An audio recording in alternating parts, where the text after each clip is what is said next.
정치적 참견 시점 김재영 기자와 오늘도 함께하겠습니다. 네, 첫 번째 소식 볼까요? 네. 국정감사 하다 말고 007 출두작전.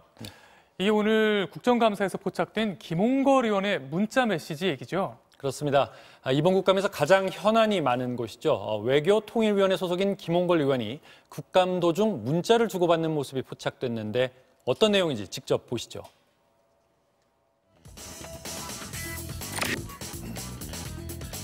남북 공동연락사무소 폭파와 해수부 공무원 피격 사건 적극적인 정책을 펼쳐야 한다고 당부하고 싶습니다.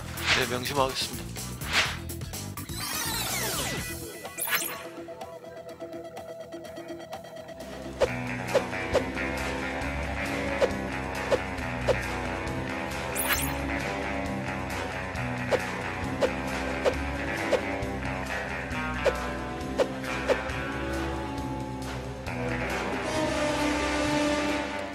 네, 김 의원이 검찰 조사를 받는 건 지난번 MBC 기획 취재팀이 보도한 재산신고 누락 건이죠?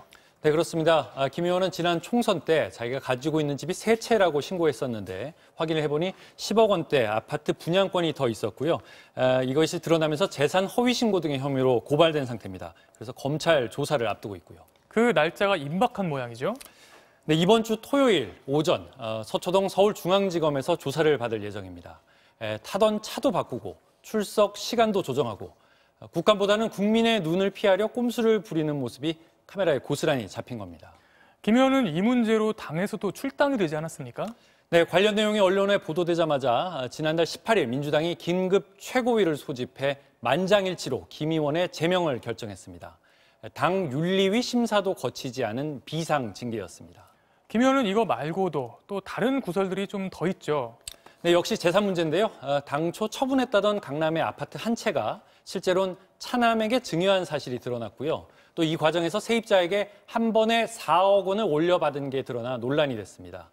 또 친형인 김홍업 전 의원과는 아버지 김대중 대통령이 남긴 노벨 평화상 기금과 동교동 사저 상속 문제로 법적 분쟁 중이기도 합니다.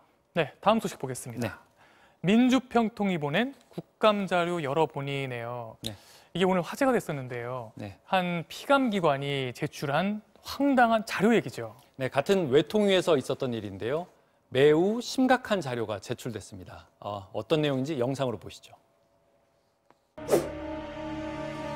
그냥 2만 페이지를 다 줬어요. 니네가 알아서 찾아라는 뜻이겠죠.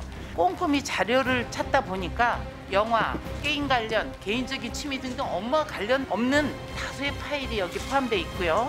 매우 심각한 내용도 있습니다.